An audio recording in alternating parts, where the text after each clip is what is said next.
Bonjour Anne-Christine, merci Bonjour, d'être Laurent. là à 7h moins le quart ce matin, parce que l'un des sujets de préoccupation des Français pour cette rentrée, c'est bien sûr la mobilité, mais surtout comment rouler plus vert et moins cher. Alors, on revient à la pompe, c'est le cas de le dire, dans les stations-service, pointe à nouveau le bout de son nez, le super-éthanol. Oui, on en a beaucoup parlé en Ouais. 2007 avec Thierry Breton, je ne sais pas si vous vous souvenez, Bien sûr. où on en parlait beaucoup, on pensait que ça allait décoller. Puis en fait, c'est toujours le même problème. C'est S'il n'y a retombé. pas de voiture, Ouais. oui, il n'y avait pas de pompe, il n'y avait pas de station-service. S'il n'y a pas de station, les constructeurs ne font pas de voiture et on tournait en rond. Pas Voilà. de voiture, pas de pompe, donc ça ne marche pas. Et la couronne d'entraînement passée obligatoirement par les constructeurs qui n'ont pas suivi ce mouvement. Non, peu. Ils sont juste contentés, comme au début de l'électrique, de regarder ce qui se passait. Exactement, et puis après ils avaient d'autres préoccupations qui étaient l'électrique, contrairement à certains pays où au Brésil il y a beaucoup de modèles Et depuis qu'on dit très longtemps. flex fuel, exactement, Depuis les parce années qu'il y a 80. la canne à sucre. Eh oui, On fait bien de sûr. l'éthanol avec de la canne à sucre.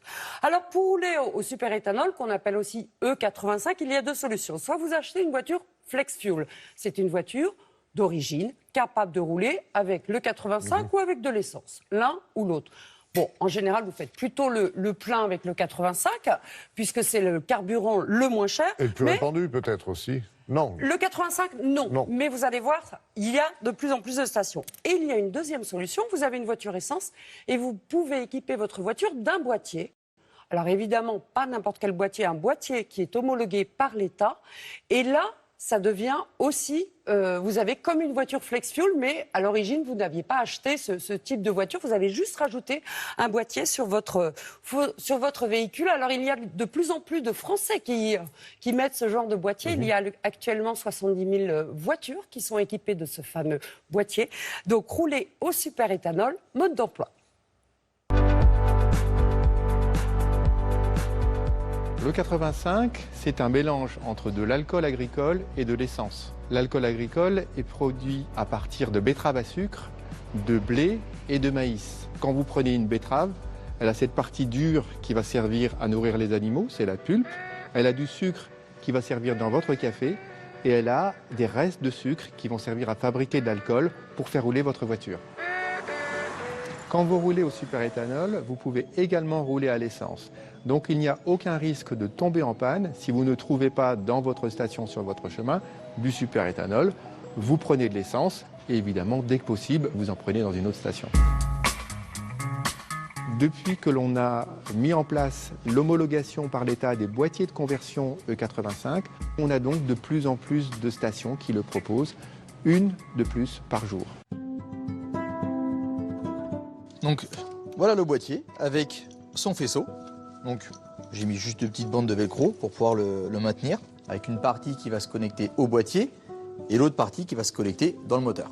Vous voyez, ça a pris vraiment très peu de temps pour le monter. Là en l'occurrence un véhicule où on va prendre 30-35 minutes. Ce boîtier, il va transformer l'information qui vient du véhicule et du coup pouvoir faire la conversion entre le bioéthanol et l'essence. Ce ne sera pas tous les véhicules essence, il faut que ce soit un véhicule essence déjà avec de l'injection et avec la norme Euro 3 qui est à peu près les années 2000 et ensuite tous les modèles à partir de 2010. En gros, vous avez la norme 3.4 et 5.6, ce sont deux catégories différentes. On est à 80% du parc roulant qu'on peut équiper. Il est conseillé de changer la carte grise, bien évidemment, puisqu'on change l'énergie du véhicule et la gratuité n'est pas partout. Malheureusement, en fonction des régions, elle est gratuite ou il y a une participation du département qui est faite.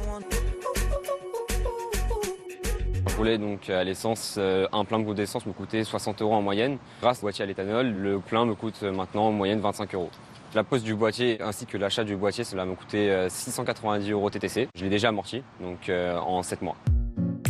Quand on roule au super-éthanol E85, c'est 2 fois moins d'émissions de gaz à effet de serre.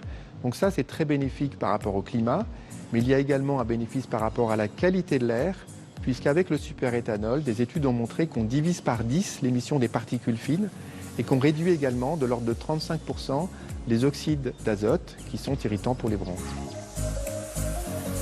Alors, perso, quand j'entends ça, je me dis, bah, c'est mieux. Je n'y vois que Mais des c'est avantages mieux, parce oui. qu'on roule plus propre. Exactement. Sauf que là, l'installation, ça coûte cher, non?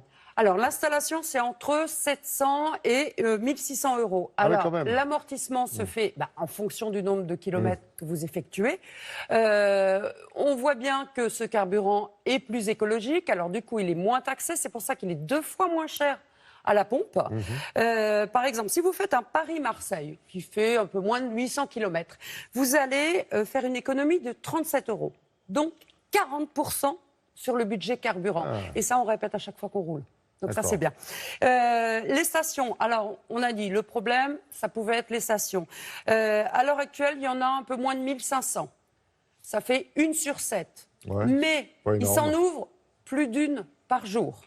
Et l'autre avantage, pas de station pour faire le plein en E85, avec de l'E85, eh bien vous mettez de l'essence. Ça vous coûtera certes plus cher, mais vous ne serez pas bloqué comme vous pouvez l'être avec une voiture électrique. Information très complète. Merci beaucoup pour ces précisions, Anne-Christine. On s'absente quelques instants, pas plus de 5 minutes. Et on se retrouve pour les prévisions météo, un bulletin complet avec